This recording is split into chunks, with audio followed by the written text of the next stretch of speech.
सहनाववतु सहनौ भुनक्तु सह वीर्यं करवावहै तेजस्विनावधीतमस्तु मा विद्विषावहै। ओम शांति शांति शांति। सभी को नमस्ते, प्रणाम, सत श्री अकाल। मित्रों, भगवान धन्वंतरि की कृपा से आज का क्लास आरंभ करते हैं। इससे पहले आप सभी को स्वतंत्रता दिवस की हार्दिक शुभकामनाएं, बधाई। अपना जो देश है भारत, वैसे तो गोरे अंग्रेज़ों से सन 1947 में ही आज़ाद हो गया था, लेकिन आज भी भारत अंग्रेज़ी शिक्षा और चिकित्सा पत्ते का गुलाम है। कितने लोग मानते हैं? आज भी लोग अंग्रेज़ी दवाइयों के गुलाम हैं, अंग्रेज़ी दवाइयों के कंपनियों के गुलाम हैं। तो इससे मुक्ति कब मिलेगा? तो ये तो तभी मिल सकता है जब व्यक्ति स्वयं अपने चिकित्सक यानी कि अपने बीमारियों की चिकित्सा करने के लिए प्रयत्न करेगा। और ये तभी संभव हो पाएगा जब क्या है कि वो स्वयं ऋषियों और शास्त्रों के ज्ञान को समझेगा। इसके लिए ही हमने अपना ये अष्टांग हृदय क्लास 2.5 सालों से चल रहा है अपना, और इसी क्रम में जो है ये अष्टांग हृदय बैच का ये 10वां बैच है।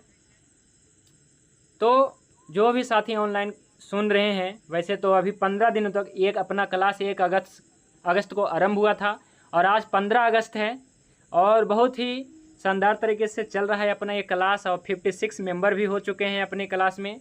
अधिकतम 100 मेंबर इसमें हो सकते हैं और वैसे आगे बढ़ाई भी जा सकती है, लेकिन अभी तक जो है कुछ सीटें खाली हैं, वो अपना आ सकते हैं। जो ऑनलाइन सुन रहे हैं, बार बार सुनते हैं लेकिन कन्फ्यूजन में है कि क्लास करें या ना करें, क्या होगा नहीं होगा, तो उनके लिए बता दूं कि ये 6 महीने के क्लास में मैं तो ऐसा मानता हूं, ये छोटा सा ही सिलेबस है, लेकिन कोई भी व्यक्ति अगर 1 घंटा प्रतिदिन आयुर्वेद को समझने में लगाएगा तो ये अपने पूरा जीवन को समझ सकता है, आयुर्वेद को समझ सकता है।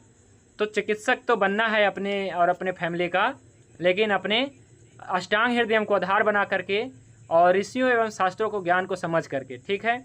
तो इस क्रम में जो भी साथी अपने चिकित्सक स्वयं बनना चाहते हैं और आयुर्वेद को समझना चाहते हैं, फॉलो करना चाहते हैं, अष्टांग हृदय क्लास में स्वागत है। स्क्रीन पे नंबर दिया गया है, इस पर आप व्हाट्सअप करिए। और जो ट्रीटमेंट करवाना चाहते हैं, ऑनलाइन सुनते हैं बहुत सारे ट्रीटमेंट के लिए आता है, तो देखिए, जब तक हम आपके बारे में पूरी जानकारी नहीं जान लेंगे तब तक हम आपकी कोई सहायता नहीं कर सकते हैं। इसलिए इसी नंबर पे व्हाट्सअप करिए, आपको एक फॉर्म मिलेगा। इसमें क्या है, मुख्य रूप से आपको अपना नाम, पता और अपना डेट ऑफ बर्थ भेजना है और कुछ बीमारियों के लक्षण बताना है। डेट ऑफ बर्थ जरूरी है बताना, नहीं तो आपका इलाज नहीं होता है। चलिए, तो अब हम जो है अपनी क्लास को आगे बढ़ाते हैं और लगभग सभी साथी तो नहीं जुड़े हैं, लेकिन 30-35 जुड़ गए हैं। चलिए अब शुरू करते हैं। तो हमने कल के क्लास में देखा था कि बात के 5 भेद, बात दोष के 5 भेद हैं और बात वृद्धि के लक्षण आदि तो बहुत पहले ही पढ़ चुके हैं। बात दोषों के स्थान हम लोग पढ़ रहे थे। इस क्रम में जो है कल एक छूट गया था, एक पॉइंट छूट गया था, वो आज हमने ऐड करके भेज दिया है आप सभी को, आपके सिलेबस में ऐड कर दिए हैं।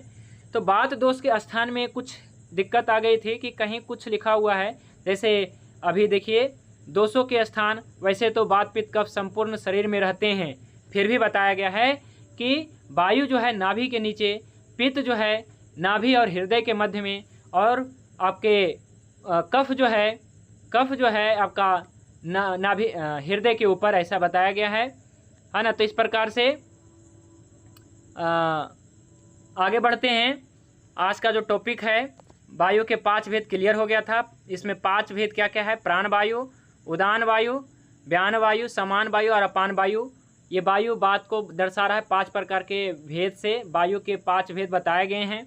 तो इसके स्थान में, वैसे तो संपूर्ण शरीर में रहता है वायु, लेकिन स्थान भेद से उसका नाम अलग अलग हो गया है, वायु ही है ना। जैसे प्राण वायु का मुख्य स्थान जो है, ये मैंने बताया था, एक मुख्य स्थान है। वैसे तो इसका स्थान जो है हृदय है, मुख है, नाक है, कंठ है और छाती है, लेकिन हृदय जो है प्राण वायु का मुख्य स्थान है।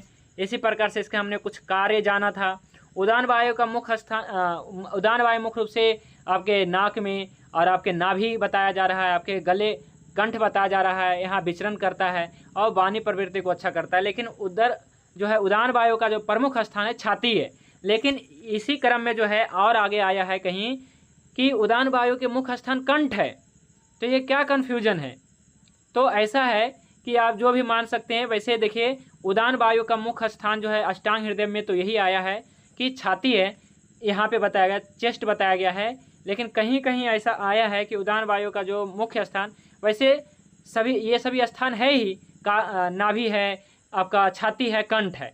लेकिन कंठ विशेष रूप से इसलिए बताया गया है कि कंठ जो है यहीं से जो है कंठ वाक् प्रवृत्ति, जो हम भाषण करते हैं, गान करते हैं, वाणी जो बोलते हैं, तो बोलने में असमर्थता होती है। तो इस प्रकार से कुछ आयुर्वेदाचार्य ऐसा बताए हैं कि कंठ भी जो है उदान वायु का स्थान है। वैसे इसे कंठ और आप छाती मान सकते हैं, है ना। ऐसा तो आपको कोई एग्जाम पास करना नहीं है ना। और मुख्य स्थान ऐसा इसमें कन्फ्यूजन में नहीं रहना है।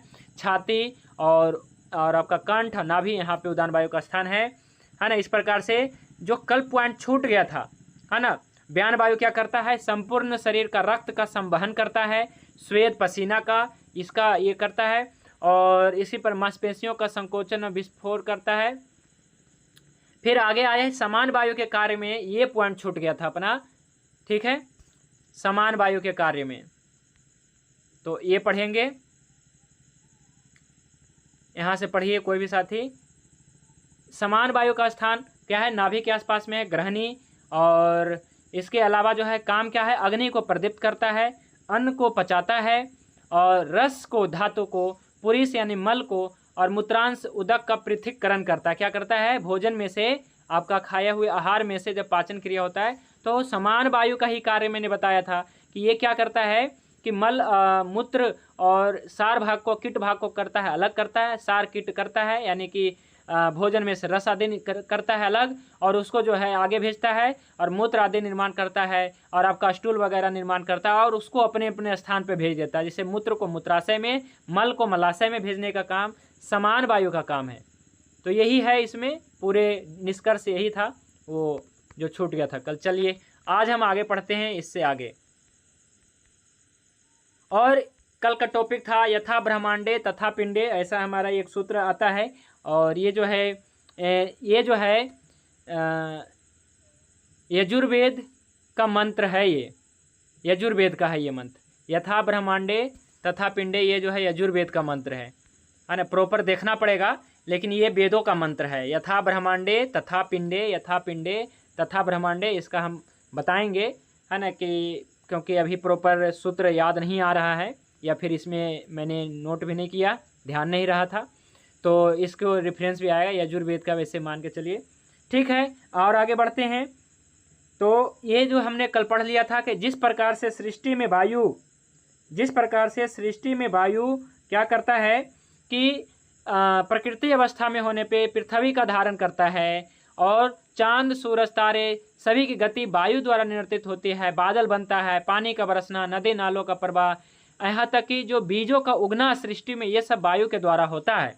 तो यही वायु जब प्रकोपित होता है तो सृष्टि में उपद्रव मचा देता है। ठीक इसी प्रकार से, जिस प्रकार से ब्रह्मांड में, इसी प्रकार से हमारा ये छोटा सा पिंड में है कि जब वायु संतुलित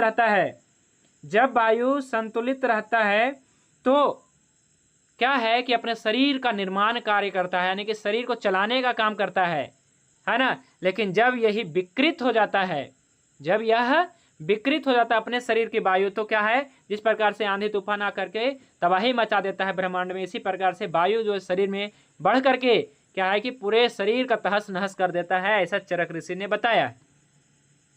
ठीक है, तो ये कल हो गया था। और यहाँ से पढ़िए, ये नहीं हो पाया था, ये भी टॉपिक अच्छे से हो जाए ताकि समझ जाए।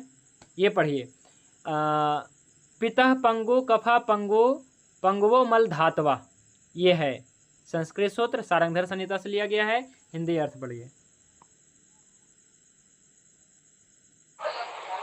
पित्त कफ देह की अन्य धातुएं तथा मल पे सब पंगु है, अर्थात ये सभी शरीर में एक स्थान से दूसरे स्थान तक स्वयं नहीं जा सकते। इन्हें वायु की जहां तहां ले जाता है। जैसे आकाश में वायु बादलों को इधर उधर ले जाता है। अतएव इन तीनों दोषों वात, पित्त एवं कफ में वात यानी वायु ही बलवान है, क्योंकि वह सब धातु मल आदि का विभाग करने वाला और रजोगुण से युक्त सूक्ष्म अर्थात समस्त शरीर के सूक्ष्म छिद्रों में प्रवेश करने वाला शीत वीर्य, रूखा, हल्का और चंचल है। तो जैसा कि बात के गुण बता दिया गया था कि ये रूखा है, शीत वीर्य है, हल्का है, चंचल है, सूक्ष्म है और शरीर के सूक्ष्म छिद्रों में प्रवेश करने वाला है। तो सारंगधर ऋषि कहते हैं कि जो शरीर में आपके समस्त जो दोष धातु मल है, तो उन सभी में दोष धातु मल बताया जा रहा है। भागवत ऋषि ने बताया दोष धातु मल मूलम, ऐसा बताया गया है कि शरीर के आधार है। तो ये जो दोष है, धातु है, मल है, तो दोष समझ में आ रहा है कि बात पित्त कफ को हम दोष बार बार कह रहे हैं। धातु समझ में आ रहा है कि रस, रक्त, मांस, मेद, अस्थि, मज्जा, शुक्र आदि धातु को समझ में आ रहा है। मल जो है मल मूत्र पसीना को हम मल समझ में आ रहा है। लेकिन कह रहा है कि पित्त कफ, पित्त दोष, कफ दोष और देह की अन्य धातुएं, यह मल, ठीक है, जितने भी चीजें हैं जो मूल आधार हैं, ये सब पंगु हैं। यानी कि ये सब क्या है? पंगु, यानी कि असमर्थ है, लंगड़ा है, ठीक है। तो पित्त कफ देह की अन्य धातुएं, मल, ये सब धातु भी बताया जा रहा है जो धारण करता है शरीर को, वो भी ये सभी जो है पंगु है, अर्थात ये सभी शरीर में एक स्थान से दूसरे स्थान तक स्वयं नहीं जा सकते। जैसे रक्त तो है, लेकिन रक्त बनेगा ही नहीं। पहले अगर वायु नहीं रहेगा तो रक्त ही नहीं बनेगा, तो रक्त क्या इधर उधर जाएगा? रस धातु बनेगा ही नहीं, तो रस क्या इधर उधर जाएगा? पूरे शरीर में, है ना, हो पाएगा। तो इन्हें वायु ही जहाँ तहाँ ले जाता है। जैसे आकाश में बादलों को इधर उधर ले जाता है, जैसे आकाश में, जैसे ब्रह्मांड में आकाश में बादलों को इधर उधर ले जाने वाला वायु है। ये तब इन तीनों दोषों, है ना, वात पित्त कफ में वायु बलवान है ना, धातु आदि में सब बलवान है, मल आदि में सब बलवान वायु है, प्रधान है, क्योंकि वह सब धातु मल आदि का विभाग करने वाला है। और रजोगुण से युक्त, जो आगे पढ़ेंगे बात के और भी चीज़ें बारे में, रजोगुण से युक्त सूक्ष्म, रुक्ष, चल, हल्का, इस प्रकार से ये सब गुण रखता है ये बात। तो इस प्रकार से क्या है कि बहुत ही महान जो है महत्व बताया है सारंगधर ऋषि ने बात का। आज का टॉपिक यहाँ से और भी है कि वायु ही आयु है जी, वायु ही आयु है। ये कैसे है इसको समझना है। वायु ही आयु है, क्या मतलब है कि वायु जितना अच्छा रहेगा शरीर में, वायु जितना सम रहेगा शरीर में, उतना ही अच्छा आपका आयु रहेगा। इसलिए चरक ऋषि ने स्पेशली बोला है वायु ही आयु है। तो ये पढ़िए सूत्र। शरीर में मल बनने रहते हैं और बाहर निकलने के लिए गतिमान रहते हैं। उनको गति प्रदान करना और अंत में विभिन्न स्रोतों के द्वारा इन्हें समयक रूप से बाहर निकालना वायु का कार्य है। अपान वायु पुरुषव स्रोतों से पुरुष को निकालता है और मूत्र व स्रोतों में मूत्र को निकालता है। इसी प्रकार व्यान वायु स्वेदय स्रोतों से श्वेत को निकालता है, यानी कि पसीना को, जिसमें समान वायु भी सहायता करता है। धातु गति एवं मलों को निकालने में स्रोतों का खुला रहना, अवरोध रहित रहना आवश्यक है। राजर्षि ठीक है, बस ठीक है, हम आप समझा देते हैं, समझते हुए चलेंगे। देखिए क्या कहा जा रहा है कि शरीर में मल बनते हैं और बाहर निकलने के लिए गतिमान रहते हैं। मल बना, मूत्र बना और पसीना, तो उनको गति प्रदान करना और अंत में इसको निकालना, सम्यक रूप से निकालना। जैसे अपने भोजन ग्रहण किया, उसका पूर्ण पाचन हुआ और मूत्र बना और कीट विभाजन हुआ या स्टूल बना, तो इसको सम्यक रूप से बाहर निकालना वायु का कार्य है। अपान वायु पुरुष व स्रोतों से पुरुष को निकालता है, यानी कि अपान वायु, जिसे मैंने लास्ट में मैंने बताया था, ये पांचवा वायु है अपान वायु, जो नाभि के नीचे रहता है। ये क्या करता है? पुरुष को निकालता है, आपके स्टूल को निकालता है। अगर पुरुष क्या है, अपान वायु सही है तो पुरुष अच्छे से निकलेगा, मल अच्छे से निकलेगा। और मूत्र व स्रोतों से मूत्र को निकालता है। दो काम अपान वायु का मुख्य रूप से है, मल मूत्र को निकालने का काम। यानी कि किसी को पेशाब रुक रुक के आ रहा है या बहुत ज़्यादा आ रहा है, अपान वायु बिगड़ा है, किसी को मल नहीं निकल पा रहा है या बहुत ज़्यादा निकल पा रहा है, लूज मोशन हो गया, अपान वायु का रोग है, तो अपान वायु पुरीष व स्रोतों को से यानी कि रेक्टम से मलाशय से मल को, मूत्राशय से मूत्र को निकालने का काम अपान वायु का। इसी प्रकार व्यान वायु क्या करता है, जो पूरे शरीर में रहता है। तो आप बताइए पसीना क्या एक स्थान से निकलता है? ऐसा तो नहीं है, आपके सिर से भी निकलता है, आपके पैर से भी निकलता है, आपके हाथ से भी निकलता है, आपके चेहरे पर से निकलता है। तो ये पूरे शरीर में से निकलता है। इसका मतलब क्या है, ये जो पूरे शरीर में वायु रहता है वो निकालेगा। तो पूरे शरीर में रहने वाला वायु का नाम है व्यान वायु। तो व्यान वायु स्वेद व स्रोतों से पसीना को निकालता है, स्वेद को निकालता है, जिससे समान वायु भी सहायता करता है। देखिए एक चीज आया है, अब यहाँ पे समान वायु भी सहायता करता है। समान वायु नहीं रहेगा तो नहीं निकलेगा पसीना। अगर पसीना में अगर दिक्कत है तो दो वायु का काम है इसमें, एक तो व्यान वायु और दूसरा समान वायु। समान वायु बिगड़ी है तो भी पसीना बहुत कम या बहुत ज़्यादा, व्यान वायु बिगड़ा है तो भी पसीना बहुत ज़्यादा या बहुत कम आएगा या ना आएगा। तो व्यान वायु सहायता करता है लेकिन निकालने का काम, समान वायु सहायता करता है लेकिन निकालने का काम व्यान वायु। धातु गति और मलों को निकालने का, स्रोतों का खुला रहना, अवरोध रहित रहना, ये सभी आवश्यक है ना। यानी कि मल आदि निकलने का काम सही से हो तो स्रोतों को खुला रहना, मलमूत्र आदि निकलते रहे, अवरोध रहित रहना आवश्यक है। तो इसलिए यदि ये सभी कार्य ठीक से चलते रहें तो बल और आयुष्य बना रहता है। ये सभी कार्य ठीक से चलते रहते तो क्या बना रहेगा, बल और आयुष्य बना रहता है। इसलिए चरक ऋषि ने चिकित्सा स्थान में अध्याय 28 में सूत्र संख्या 3 में लिखा है, वायुर आयुर्बलम वायु। ठीक है, वायुर आयुर बलम वायु, ये सूत्र है। आगे इसको और भी डिटेल से करेंगे। यदि वायु प्रकोपित हो जाए तो पूर्वोक्त कर्म नहीं हो पाते और परिणामतः रोग हो जाते हैं। तो अभी का टॉपिक क्या है, वायु ही आयु है। तो यहां से पढ़िएगा वायु का महत्व। आप पढ़िए, रुक जाइए, आप पढ़िए, मनीष जी आप पढ़िए, आप बहुत प्रयत्न कर रहे हैं, पढ़िए जी। पढ़ना चाहते हैं पढ़िए। वायु को ही आयु कहा जाता है। वायु ही शरीर का बल है। जीव शरीर को धारण करने वाला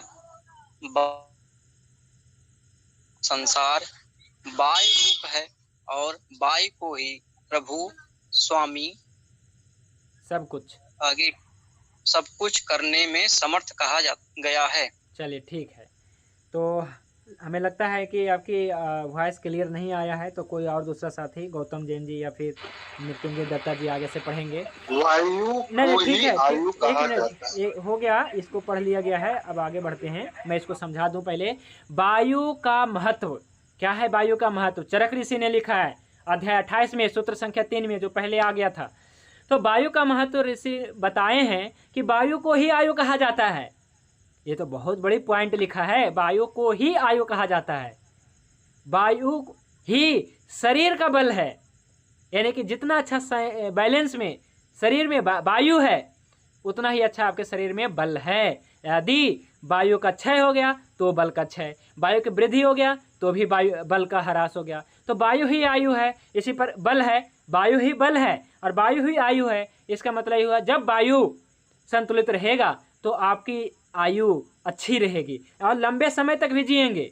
नहीं तो वरना क्या है कि बहुत पहले ही क्या है कि आपके छोटे से पिंड में वायु जो है तबाही मचा देगा और क्या है कि आयु की समाप्ति कर देता है। इसलिए वायु ही आयु है, मतलब ऐसा नहीं कि जितना अच्छा संतुलन रहेगा वायु, जितना अच्छा बात बैलेंस रहेगा उतना ही अच्छा आपकी आयु रहेगी। सुखायु और दीर्घ आयु जो है वायु के वजह से होता है।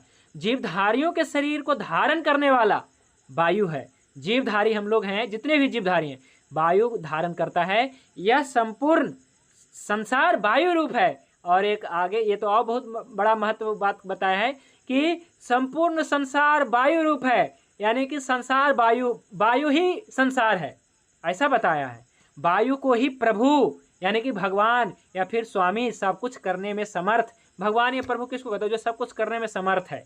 तो वायु करने में समर्थ है, इसलिए बताया गया है। तो तो वायु का जीवन में क्या संबंध है, इससे पहले हम जान लेते हैं। वायु ही संसार है, वायु ही आयु है, वायु ही प्रभु है, तो क्यों है, ये पढ़िए थोड़ा नीचे वाला, वायु ही संसार है। वायु ही संसार है और वायु ही प्रभु है।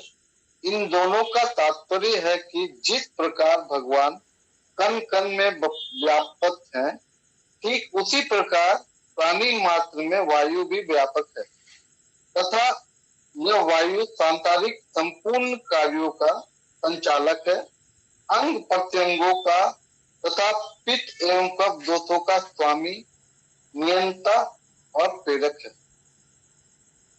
हाँ, वायु ही आयु है, वायु ही संसार है और वायु ही प्रभु है, ऐसा चरक ऋषि ने लिखा है। तो इसका महत्व थोड़ा सा इसको क्लियर कर लेते हैं कि इन दोनों का तात्पर्य है कि जिस प्रकार से भगवान कण कण में व्याप्त है, सर्वत्र है, ठीक उसी प्रकार से क्या है, वायु भी तो सर्वत्र है, या फिर ठीक उसी प्रकार से प्राणी मात्र में, जीवधारियों में वायु भी व्याप्त है, संपूर्ण शरीर में व्याप्त है तथा यह वायु सांसारिक संपूर्ण कार्यों का संचालक है, यानी कि संसार में सभी कार्य को कर सकता है वायु, और अंग प्रत्यंगों का तथा पित्त एवं कफ दोषों का स्वामी है, नियंता है, प्रेरक है। स्वामी है, नियंता है, प्रेरक है। फिर से मैं कर रहा हूँ, अंग प्रत्यंगों का तथा पित्त कफ का स्वामी है, नियंता है, प्रेरक है। जैसे कोई रेलवे है, रेलवे होता है, रेलगाड़ी जो होता है, तो उसका जो इंजन है वही सबको क्या है, खींचता है, ठीक है। तो ऐसा ही बात है, बात क्या है, इंजन है, बाकी पित्त कफ धातु ये सब क्या है, मल आदि क्या है, डब्बे हैं, जो क्या है कि वायु के पीछे पीछे जो चलते हैं और वायु खींचता है और ये सब पीछे पीछे जो है चलते हैं,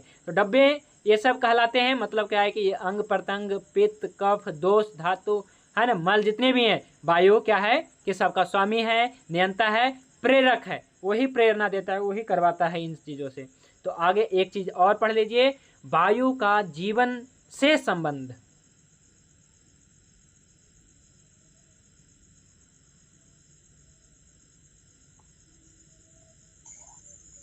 जिस पुरुष के शरीर में बिना रुकावट के साथ वायु का संचार होता रहता है, जिस पुरुष के शरीर में सभी प्रकार के वायु अपने अपने स्थान पर स्थित हों और वात दोष स्वाभाविक स्थिति में हो, वह व्यक्ति 100 वर्षों तक निरोग रहता है।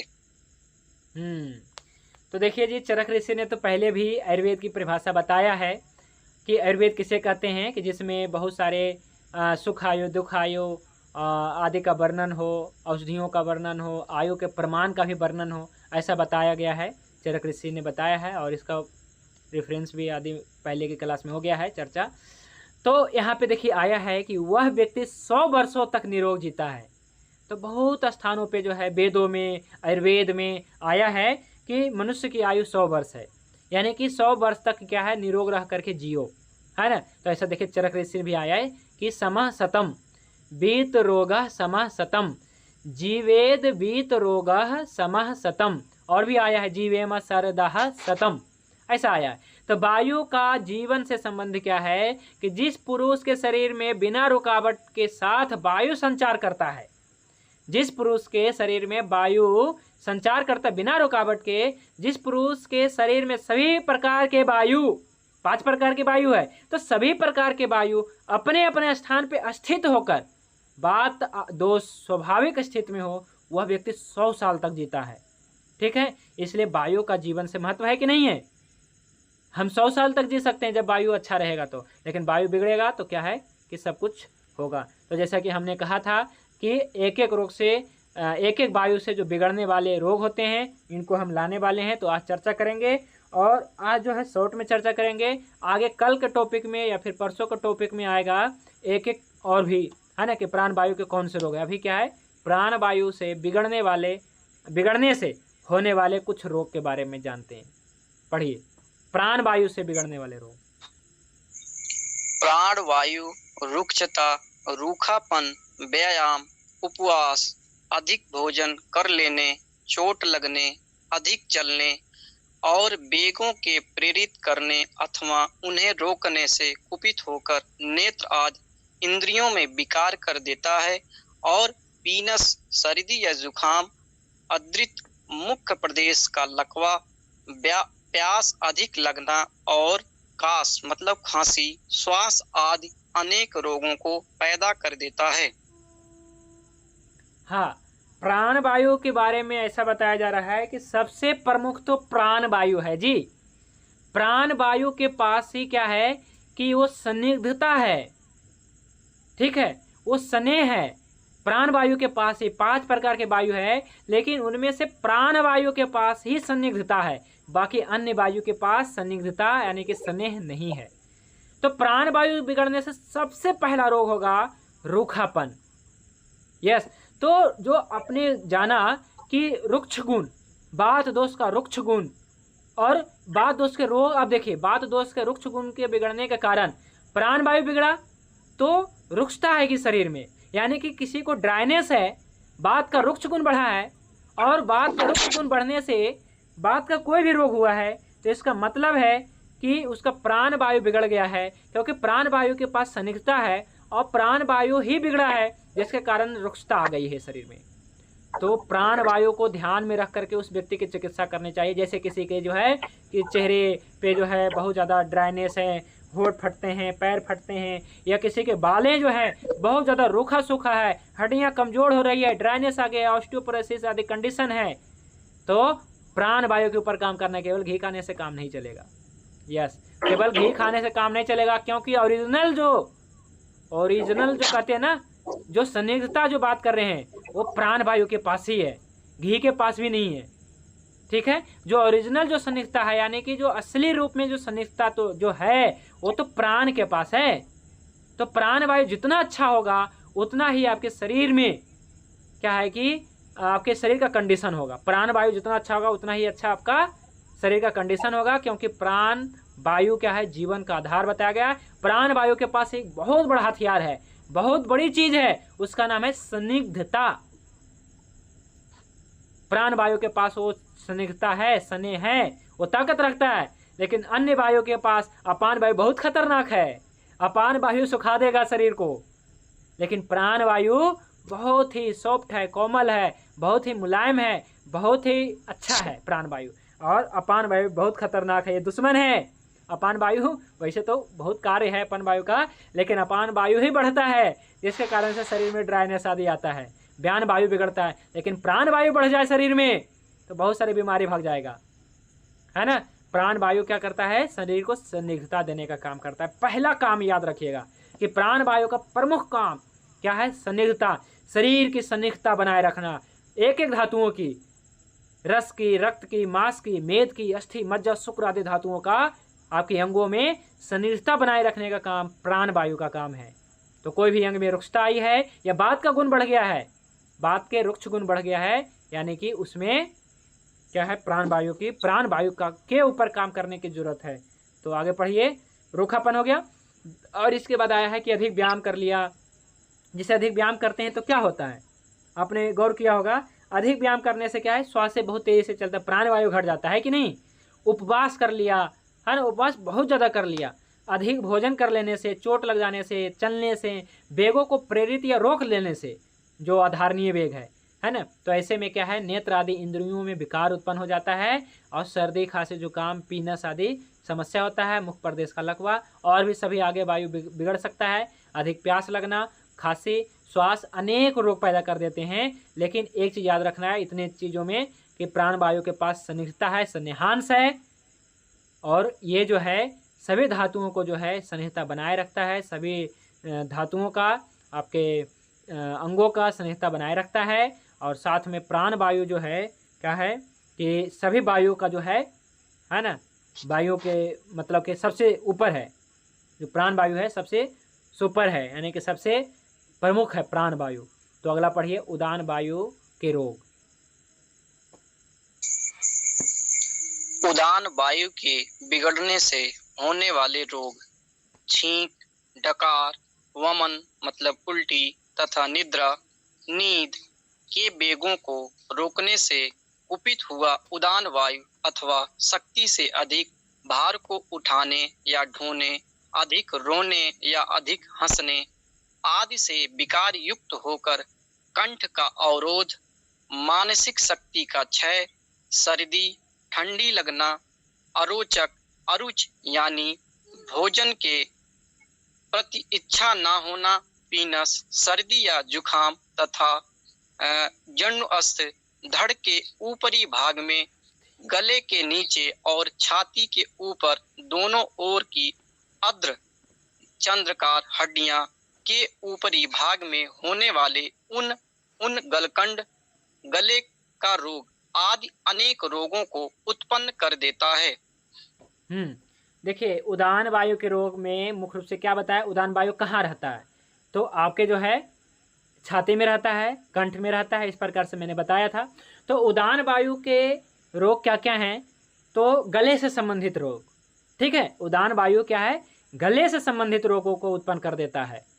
जब क्या है कोई व्यक्ति, और खास करके और भी कार्य है, जैसे उदान वायु के बिगड़ने के कारण छींके डकार वगैरह आना, उल्टी भी हो सकता है, और आपके निंद्रा के वेगों को रोकने से, और आगे आया है कि निंद्रा के वेगों को रोकने से तो कुपित हो जाएगा उदान वायु, या शक्ति से अधिक भार उठाने से तो कुपित हो जाएगा उदान वायु, अधिक रोने से, अधिक हंसने से आदि से युक्त होकर के कंठ का अवरोध हो जा आदि से विकार युक्त होकर कंठ का अवरोध, मानसिक शक्ति का क्षय, सर्दी लगना और अरुचि हो जाना, और पीनस सर्दी जुकाम होना, और धड़ के ऊपरी भाग में माने गले के नीचे और छाती के ऊपर दोनों ओर की अर्धचंद्राकार हड्डियां के ऊपर, यानी छाती के आसपास की बताया जा रहा है ना। और क्या है कि छाती के ऊपर दोनों ओर की अर्धचंद्राकार के ऊपर भाग में होने वाले, यानी कि छाती में होने वाले, है ना, उन गलगंड गले के रोग आदि अनेक रोगों को उत्पन्न करने का जो है खास कर, मतलब इसमें ऐसा समझना है कि गले के रोग को उत्पन्न करने का काम, जैसे गलगंड, ये जो है कौन उत्पन्न करता है, उदान वायु का कार्य है। और छींके डकार, इस प्रकार से और भी चीज़ें उदान वायु के बिगड़ जाने से संभव है। अभी और जानेंगे, है ना। अभी तो क्या है कि उदान वायु हो गया, अब ब्यान वायु के बारे में पढ़िए, और आगे जो है क्या रहेगा, इस प्रकार से रहेगा कि उदान वायु जो है और भी क्लियर करेंगे, है ना, कि उदान वायु के और क्या रोग होंगे। ब्यान वायु के बिगड़ने से होने वाले रोग अधिक चलने, अधिक चिंता करने, अधिक देर तक खड़ा रहने, अधिक देर तक खेल कूद करने तथा अन्य प्रकार की शारीरिक विषम चेष्टाओं के करने, विरोधी तथा रुक्ष आहारों का निरंतर सेवन करने, भय, हर्ष, प्रसन्नता, विषाद, अवसाद आदि मानसिक भावों से ब्यान वायु दूषित होकर पुरुषत्व शक्ति का ह्रास, उत्साहहीनता, शारीरिक एवं मानसिक बल क्षय, शोथ, सूजन, घबराहट, ज्वर, बुखार, सर्वांग रोग, संपूर्ण शरीर में रोग उत्पन्न करने वाला, सुई चुभाने की सी पीड़ा, रोमांच, सनसनाहट, अंगों का सुन्न पड़ जाना, कुष्ठ, चर्म रोग, विसर्प, त्वचा संक्रामक रोग तथा और भी संपूर्ण शरीर में होने वाले रोगों को उत्पन्न कर देता है। देखिए, ये जो है ब्यान वायु चूंकि पूरे शरीर में रहता है, संपूर्ण शरीर में रहने वाला ब्यान वायु है, तो ब्यान वायु के बिगड़ने से बहुत सारे रोग हो सकते हैं, ठीक है। तो इसमें क्या क्या हो सकते हैं, वैसे तो प्राण वायु के कारण भी बहुत सारे रोग होंगे, लेकिन ब्यान वायु तो संपूर्ण शरीर में है, इस कारण से जो है बहुत सारे बीमारी हो सकता है, मानसिक बल क्षय हो सकता है, सूजन, घबराहट और ज्वर। तो ज्वर जब होता है तो आप देखते होंगे कि ज्वर में ऐसा नहीं है कि केवल आपका जो है कि एक हाथ या एक पैर या फिर केवल जो है सिर में उष्णता प्रतीत होता है, संपूर्ण शरीर में प्रतीत होता है कि नहीं। तो क्या है, ब्यान वायु मतलब संपूर्ण शरीर में कौन रह रहा है, ब्यान वायु रह रहा है, इसलिए ज्वर भी ब्यान वायु के रोग है। लेकिन ये सब बिगड़ता जो है बिगाड़ देता है, मतलब क्या है कि प्राण वायु और समान वायु बिगाड़ कर जब बिगड़ता है तो ही अपान वायु भी बिगड़ता है ना। तो ब्यान वायु जो है को बिगाड़ दिया जाता है, तो ब्यान वायु क्या है, संपूर्ण शरीर में ज्वर आदि उत्पन्न कर देता है, संपूर्ण शरीर में रोग उत्पन्न करने वाला होता है, और सनसनाहट, अंगों में सुन्ना पड़ जाना, या कुष्ठ, जैसे त्वचा संपूर्ण शरीर में है तो कुष्ठ कहीं भी हो सकता है ना। और विसर्प यानी कि जिसको त्वचा आदि संबंधित रोग बताया गया है, विसर्प, है ना, यहाँ पे त्वचा के रोग बताए जाते हैं, विसर्प चरम रोग एक प्रकार के। है ना, और भी संपूर्ण शरीर में होने वाले रोगों को उत्पन्न कर देता है। जैसे त्वचा के रोग हो गया, पूरे शरीर में सूजन हो गया, सूजन भी कहीं भी हो सकता है ना। और ये सभी जो है अधिक चलने, अधिक चिंता करने से, अधिक देर तक खड़ा रहने से, अधिक देर तक खेलने कूदने, यानी कि जिसमें अति हो जाए तब क्या है, या फिर अति जो रुक्ष आहार विहारों का सेवन करने से, अधिक भय से, अधिक प्रसन्नता भी बताया जा रहा है, जैसे अवसा या फिर विषाद से, मानसिक आदि विकारों से जो है दूषित होकर के बयान वायु क्या है कि इत्यादि संपूर्ण शरीर में ये रोग उत्पन्न करता है। हाँ जी, तो आगे पढ़िए, समान वायु के बिगड़ने से होने वाले रोग।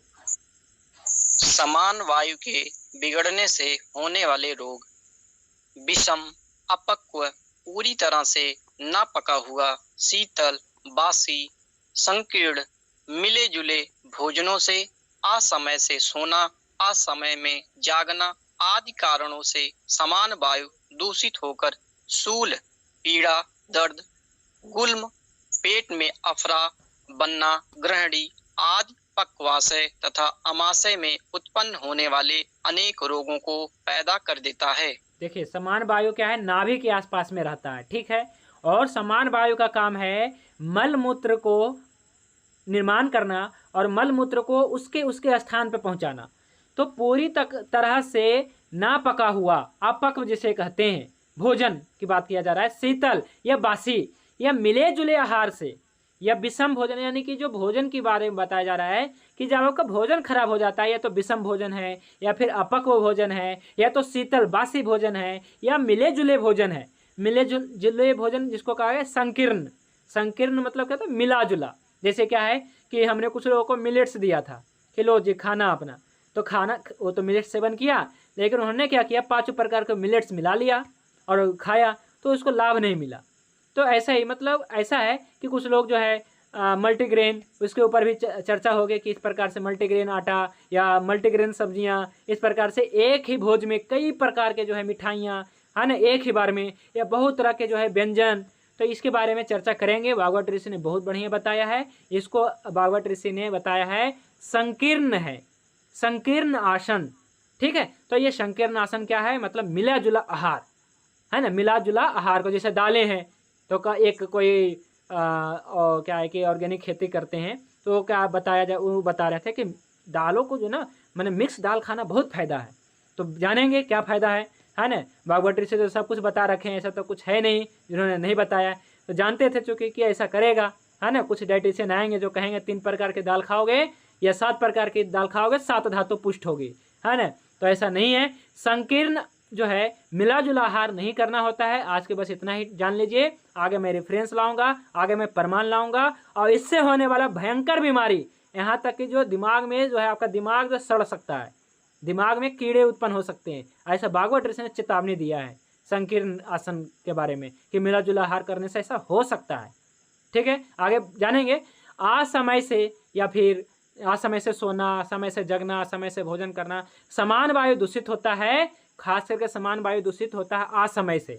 जैसे भोजन का जो नियम है कि समय पे करना है या समय पे सोना है, समय पे सब कुछ, तो क्या है कि जब असमय यानी कि विषमता होती है तो वायु बिगड़ता है। समान वायु खास करके विषमता के कारण ही बिगड़ता है।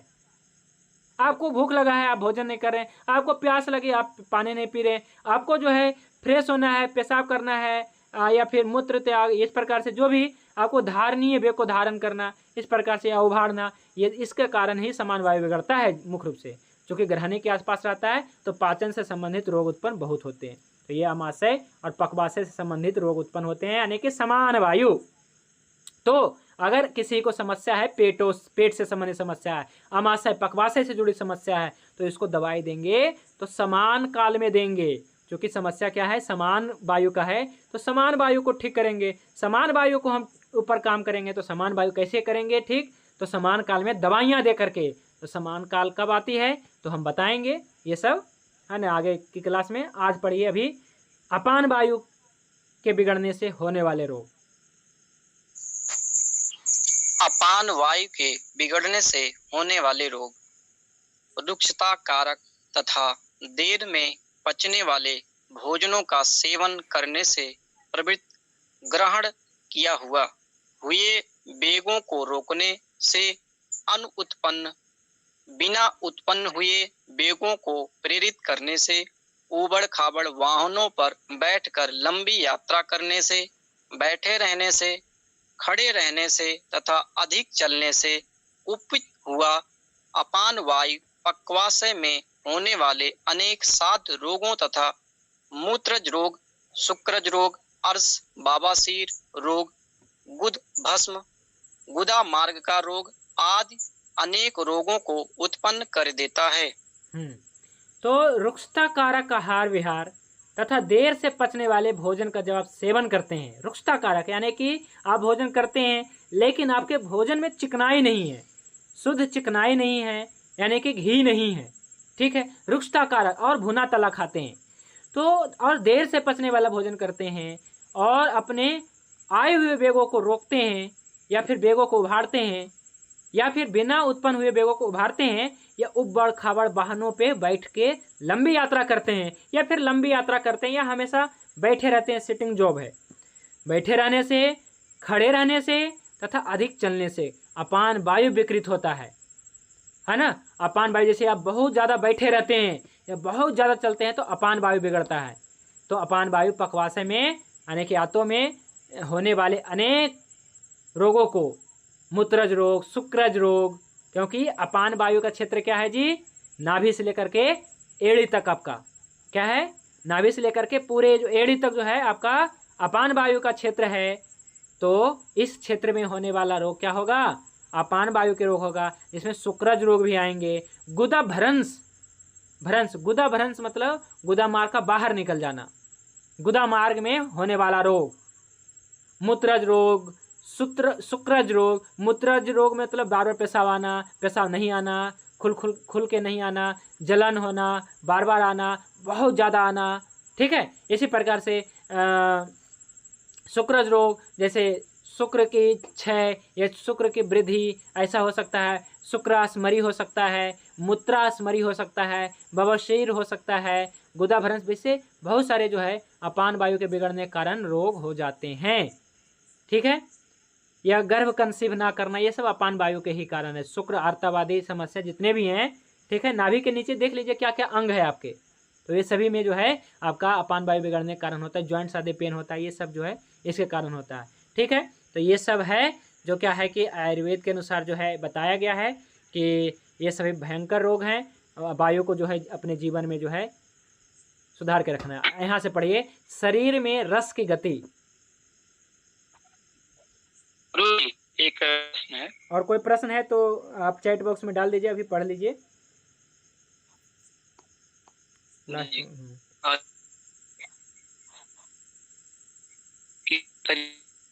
आपकी आवाज़ भी नहीं सही आ रही, कोई दूसरा साथी पढ़िए। मृत्युंजय दत्ता जी आप पढ़िए, आप अपना जो प्रश्न है ना चैट बॉक्स में टाइप करिए। चलिए मैं आपको म्यूट शरीर के सभी अवयवों में घूमने वाला व्यान वायु अपने कर्तव्य के अनुसार रस धातु को एक साथ सदा संपूर्ण शरीर में निरंतर भेजता रहता है, क्योंकि उसका यही स्वाभाविक कर्म है। इस प्रकार प्रेरित किया गया वह धातु अपने स्रोतन की विकृति के कारण जहाँ रुक जाता है, वही अर्थात उस अवयव के में विकार रोग उत्पन्न कर देता है। जिस प्रकार वायु द्वारा प्रेरित मेघ चलते चलते जहाँ रुक जाता है, वही अपना कार्य दृष्टि करने लगता है। वायु का क्या कार्य है, तो ये रेफरेंस हमने लाया है अष्टांग हृदयम शरीर स्थान, अध्याय 3 सूत्र संख्या 68। भागवत ऋषि ने लिखा है कि शरीर में रस की गति या रक्त की गति, जिसकी भी गति हो, या पित्त की हो या कफ की हो, सबकी गति, तो शरीर में सभी अवयवों में घूमने वाला व्यान वायु।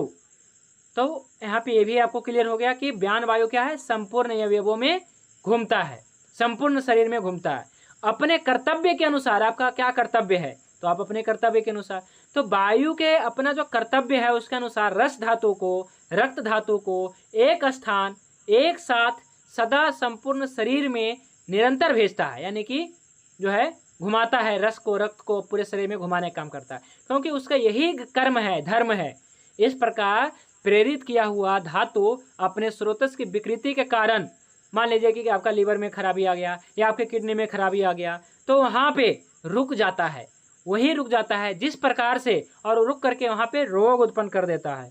ठीक है, रोग उत्पन्न कर देता है। जिस प्रकार वायु द्वारा प्रेरित मेघ यानी कि बादल चलते चलते जहाँ रुक जाते हैं वहीं अपना जो है वृष्टि कर देते हैं, यानी कि वर्षा का काम, मेघ का काम है वर्षा करना, तो वहाँ पे वृष्टि कर देते हैं। तो इस प्रकार से क्या है कि वायु का जो है बड़ा ही महत्व है। वायु ही आयु है, वायु ही भगवान है, वायु ही प्रेरक है, वायु ही प्रभु है। इस प्रकार से भागवत ऋषि, चरक ऋषि और भी ऋषि मुनि ने बताया है वायु के महान महान कार्य। अब जो है कल पढ़ेंगे बात प्रकृति का वर्णन, इसके बाद पढ़ेंगे और भी वायु के बारे में, प्राण वायु के और भी बड़ा काम पढ़ने वाले हैं जो कल से टॉपिक डिटेल से रहेगा। तो आज ये नहीं पढ़ेंगे क्योंकि टाइम हो गया है। और कुछ प्रश्न लेना है आप लोग, फटाफट अपना जो है चैट बॉक्स में प्रश्न रख लीजिए। और बाकी जो है क्या है कि और भी कुछ प्रश्न होगा तो हम लास्ट में आप लोग को अनम्यूट कर देंगे, फिर अपना रख सकते हैं प्रश्न। तो ये जो है कल पढ़ेंगे, ठीक है। आज के लिए बस इतना ही। तो अभी जो है देख लेते हैं क्या क्या प्रश्न आ गया है। शंभुनाथ सिंह जी, आपने बहुत अच्छा जो है मतलब क्या है कि पूर्ण रूप से आयुर्वेदिक चिकित्सक बनना है। हाँ जी, देखिए क्या चिकित्सक बनना है। अगर आप तो चिकित्सक हैं, प्रैक्टिस भी करते हैं, आप अच्छे प्रैक्टिस करते हैं आप, लेकिन क्या है कि जो क्या है कि आयुर्वेद में पहली बार जो है आए हैं, आयुर्वेद के क्षेत्र में पहली बार कदम रखें, उनके लिए तो अष्टांग हृदय वरदान साबित हो रहा है ना। क्योंकि ऐसा हमें जो है फीडबैक आ रहा है, ऐसा हमें जो है कॉल आ रहा है कि हमको जो है पढ़ने में, ऐसा समझने में जो है बहुत ही अच्छा लग रहा है, मुझे समझ में तो आ रहा है ना। तो बहुत बहुत धन्यवाद जी। यदि बैठने का ही काम हो तो कैसे सुधारें? बैठने का काम हो तो देखिए लगातार ना बैठे, मध्यम मार्गी बने। बैठने का कार्य है, ठीक है, खास करके जैसे जो कपड़े बेचते हैं, जो क्या है कि सुनार होते हैं, तो ये क्या बैठ के ही ज़्यादातर क्या अपने गहने जेवर आदि बनाते हैं। लेकिन उन सभी को चाहिए, या फिर जिनकी सिटिंग जॉब है ना, तो उन सभी को चाहिए कि बीच बीच में उठनी चाहिए, एक एक घंटे पे उठ जानी चाहिए, और जो है थोड़ा सा जो है टहल लेनी चाहिए, है ना। इसी क्रम में जो पानी पी लेनी चाहिए, फ्रेश आदि बाथरूम वगैरह कर लेनी चाहिए। तो अपान वायु कैसे ठीक करेगा? अपान वायु कैसे ठीक होगा? बिल्कुल आसान है। अपान वायु को ठीक करने के लिए जो भी दवाई देंगे, वायु का जो बात का समन करता है उसको अपान काल में देंगे, बस इतना ही ध्यान रखना है। बाकी कुछ भी दे दीजिए, कुछ भी दे दीजिए, वो रोगी ठीक हो सकता है। कल एक प्रश्न भी आया था, अभी तक उत्तर नहीं दिए हैं, क्षमा चाहते हैं। ऐसा नहीं कि हम नहीं जानते हैं, उत्तर दे सकते हैं। कि प्रश्न आया था कि एक बीमारी के कितनी औषधि हो सकते हैं, लेकिन प्रमाण भी तो पेश करना होता है ना। लोग तो वैद्य तो ऐसे ऐसे भी हैं कि एक ही औषधि से सब बीमारी ठीक कर रहे हैं, एक ही औषधि से, यस, एक ही औषधि से सब बीमारी ठीक कर रहे हैं। और मैंने तो आपको वादा भी किया है कि मैं आपको मात्र 30 औषधि बताऊंगा पूरे। वैसे तो बहुत सारी जड़ी बूटी बताएंगे, लेकिन अंत में मैं यही कहूँगा मात्र 30 औषधि बताएंगे, जिससे आप लगभग वात पित्त कफ के 140 रोग को ठीक कर सकते हैं। मात्र 30 औषधि या 30 कल्प कह लीजिए, ठीक है। तो मैं बताने वाला हूँ जिससे आप बीमारी ठीक कर सकते हैं। और लेकिन इसके लिए पूरे जो है अपना क्लास में बने रहिए। यदि बैठे, हाँ, समान वायु को कैसे ठीक करें? सिंपल है, जो भी समान वायु के ऊपर काम करता है वो औषधि को समान काल में देना है। तो समान काल आगे पढ़ेंगे। समान काल कब है, समान काल कब आता है? तो समान काल में जब औषधि देंगे तो समान वायु को ठीक करेगा 101%। अपान काल में देंगे, अपान काल में देंगे तो अपान वायु को ठीक करेगा 100%, है ना। लेकिन दवाई सही है, औषधि भी सही है, वैद्य भी सही है, लेकिन ये ज्ञान नहीं है कि दवाई रोग किस वायु का है। जैसे अभी तक जो है सबसे ज़्यादा जो है मिथ्या भ्रम फैलाया जा रहा है एक औषधि के बारे में, 10 मूलारिष्ट के बारे में, कि खाने के बाद लिया जाता है, या फिर ऐसा भ्रम फैलाया जाता है गया है कि 10 मूलारिष्ट या जितने भी आसवरिष्ट हैं, 10 मूलारिष्ट है, मंजिष्ठारिष्ट है, खदीरारिष्ट है, लोध्रा सब है, आसवरिष्ट जितने भी है खाने के बाद लिया जाता है। ऐसा तो कोई नहीं बोला है, लेकिन क्या है कि ज़्यादातर यही चल रहा है कि खाने के बाद, आसवरिष्ट खाने के बाद लिया जाता है। क्यों खाने के बाद लेंगे जी? जब बीमारी अपान वायु का है तो हम खाने के बाद, यानी कि खाने के तुरंत बाद प्राण काल, खाने के 20 मिनट के बाद ब्यान काल, तो हम ब्यान काल में क्यों दें? जब हमारा घुटने में दर्द है, जब हमारा जो है जेनिटल ऑर्गन में प्रॉब्लम है, जब हमारा मलाशय में, जब हमारा मूत्राशय में प्रॉब्लम है, यानी कि अपान क्षेत्र में प्रॉब्लम है, तो अपान काल में देंगे। यानी कि खाने से पहले का जो काल होता है वो बताएंगे, परफेक्ट बताएंगे अपान काल कब आता है और कब औषधियाँ लेनी चाहिए। तो इस प्रकार से नहीं होनी चाहिए कि हर आशा वरिष्ठ जो है खाने के बाद देंगे, ठीक है, तो ऐसा नहीं होता है। तो आगे क्लियर होगा। अपान वायु कैसे ठीक होगा? बिल्कुल ठीक होगा, कोई भी औषधि दीजिए, है ना, ठीक होगा, अपान काल में दीजिए। प्राणायाम का क्या महत्व है बीमारी सही करने में? बहुत महत्व है प्राणायाम करने का, क्योंकि प्राण वायु अच्छी होगी तो क्या है, समान वायु अच्छी होगी, समान वायु अच्छी होगी, अपान वायु अच्छी होगी, अपान वायु अच्छी होगी तो क्या है जी, उदान वायु और बयान वायु अच्छी होगी। तो कितना महत्व है प्राणायाम का, बहुत महत्व है। क्या आप नाड़ी दिखना भी सिखाएंगे? दमा कैसे ठीक करेंगे? आपका बार बार एक ही प्रश्न है, नाड़ी देखना आप बिल्कुल सीखेंगे, है ना। आपके यहाँ पे प्रैक्टिकल पंचकर्मा सीखने का प्रबंध है क्या? यस, पंचकर्मा करता हूँ, पंचकर्मा सिखाता हूँ, ठीक है।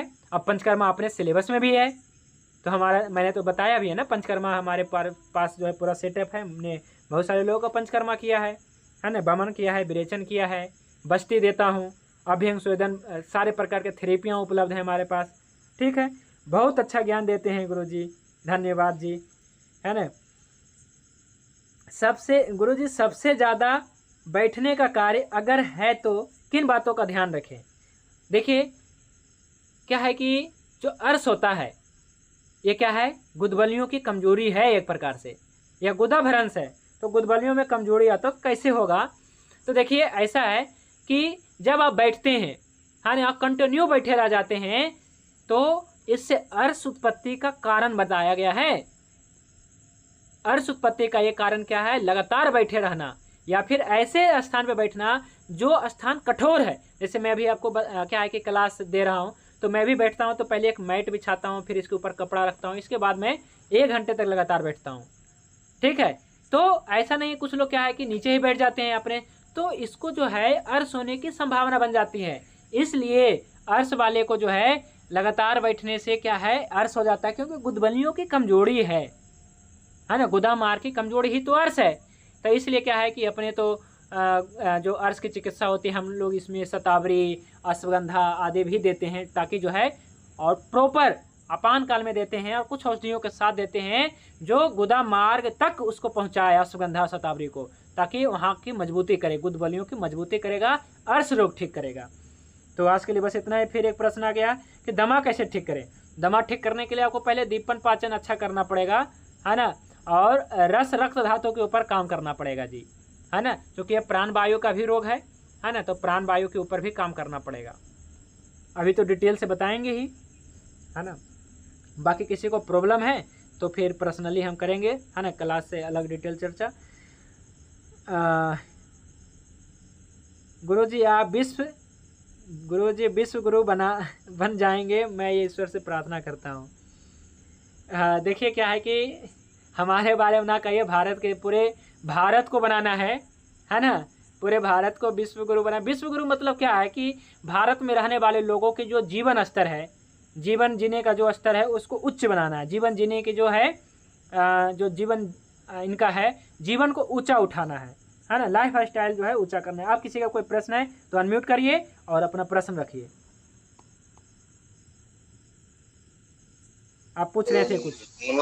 नमस्ते जी, नमस्ते। मृत्युंजय दत्ता बोल रहा हूँ। हाँ जी, मैं ये जानना चाह रहा हूँ, जैसे आपने अपान वायु बताया, तो इसमें कैसे पता चलेगा कि चल गुण बढ़ा हुआ है, रुक्ष गुण बढ़ा हुआ है, तीत गुण बढ़ा हुआ है? अपान वायु, तो अपान वायु कैसे बिगड़ता है? ऐसा नहीं कि सीधा अपान वायु बिगड़ जाएगा, इससे पहले कुछ वायु बिगड़ेंगे, प्राण वायु बिगड़ेंगे, समान वायु बिगड़ेंगे। और क्लियर करिए आपका प्रश्न, है ना, आप ना इस प्रश्न को क्लियर करिए, है ना, अभी मैं समझा नहीं पूरे तरीके से।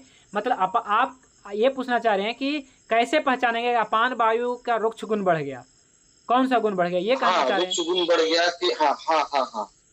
अच्छा, देखिए रुक्ष गुण अपान वायु के कारण नहीं होता है, वैसे तो अपान वायु के कारण भी होता है। जैसे अपान वायु बहुत ज़्यादा बढ़ जाएगा तो कहीं ना कहीं प्राणवायु घट गया, तभी ना अपान वायु बढ़ गया। अगर प्राण वायु आपके पास पर्याप्त है जितनी होनी चाहिए, तो समान वायु को अच्छा रखते हुए अपान वायु भी सही रहेगा। लेकिन प्राण वायु ही तो घट गया, यानी कि जो संदिग्धता, जिसके पास संदिग्धता है और अपान वायु के पास रुक्षता है और प्राण वायु के पास संदिग्धता है, यानी कि रुक्षता आई है तो यानी कि अपान वायु बढ़ा है, तो हमें संदिग्धता यानी कि प्राण वायु बढ़ाना है, तो प्राणायाम आदि करना है जी। हाँ नहीं, आगे और भी मेडिसिन भी सहायता करता है, तो ये जानेंगे। कुर्सी बैठने का कुर्सी गद्दे वाली या कैसे होनी चाहिए? बिल्कुल गद्दे वाली होनी चाहिए, सोफा आदि होनी चाहिए, है ना। कभी भी उबड़ खाबड़ या फिर ऐसे क्या है कि जो ठोस हो, जो कठिन भूमि पे नहीं बैठना चाहिए। ठीक है जी। तो और कोई प्रश्न है? आप रखिए, है ना। आप कुछ पूछना चाह रहे थे, कल भी एक बहन कोई पूछना चाह रहे थे क्लास आरंभ होने से पहले, तो अभी पूछ सकते हैं, क्योंकि आपने कल कमेंट किया था चैट बॉक्स में, हमने पढ़ा नहीं क्योंकि बहुत ज़्यादा अंग्रेजी में आपने लिखा था। करिए, आप प्रश्न कर सकते हैं। अभी 2 मिनट और अपने क्लास को रखते हैं। ठीक है, रखिए अपना प्रश्न कोई भी।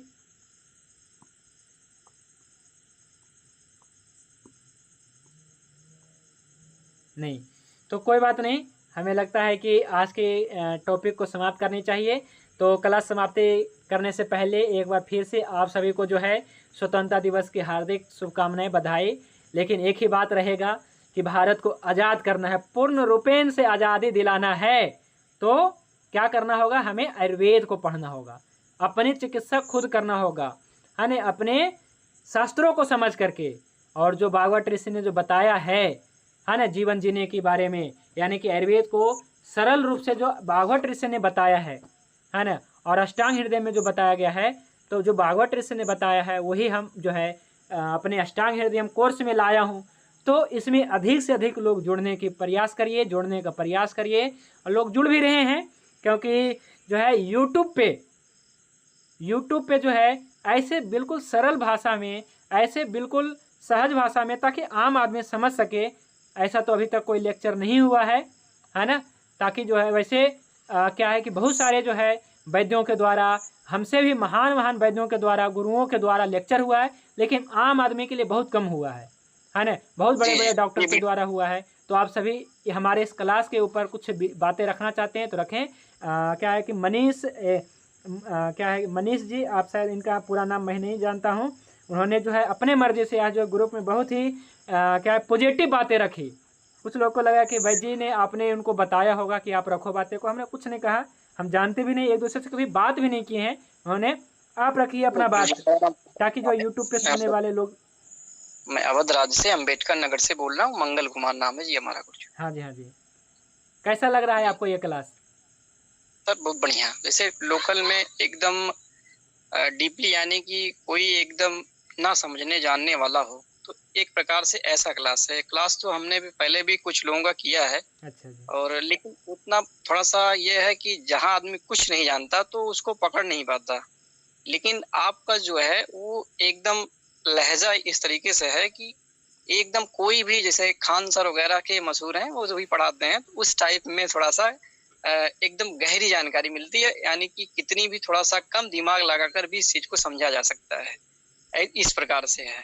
चलिए जी, आप तो बहुत ज़्यादा मतलब यूट्यूब पे हमारा वीडियो देख के आए हैं। हाँ जी, और भी कोई दूसरा साथी बताइए जी। शंभुनाथ सिंह जी। जी, ये बात बहुत एकदम सही है। मैं भी यही कई बार लिखा हूँ कि मतलब जो एकदम अनपढ़ गवार हो वो भी आपकी भाषा को एकदम समझ जा रहा है। जी जी जी, बहुत बहुत धन्यवाद जी। और भी दूसरा साथी जी। माता जी। गुरु जी, सही बात है, ऐसी क्लास हमने कभी नहीं देखी। धन्यवाद जी। और भी कोई दूसरा साथी बताए, ताकि यूट्यूब पर जो सुन रहे हैं उनको जो है एक मिलेगा। मतलब चला, बहुत शानदार तरीके से क्लास चल रही है, और अब तक जो है 56 मेंबर भी हो चुके हैं अपने अष्टांग हृदय क्लास में। चलिए, और भी कोई दूसरा साथी बात रखना चाहते हैं तो रखिए थोड़ा। गुरुजी, हमने लोकेशन के बारे में पूछा था कि आपके पास आने का हाँ, जो ठीक है, मैं आपको व्हाट्सअप कर देता हूँ। ठीक है, पर्सनल कर दूंगा। मैं मध्य प्रदेश सागर डिस्ट्रिक्ट से हूँ। ठीक है, तो अपना यहीं पे चिकित्सालय है। हाँ, ठीक है, मैं आपको एड्रेस और लोकेशन में भेज देंगे। ठीक है जी। तो आज के लिए बस इतना ही, और शांति पाठ कर लेते हैं। ओम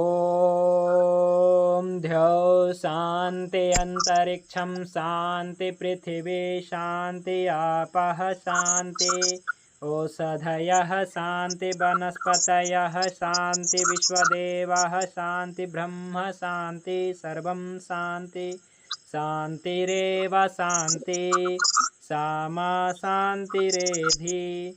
ओम शांति शांति शांति। सभी को नमस्ते, शुभ रात्रि।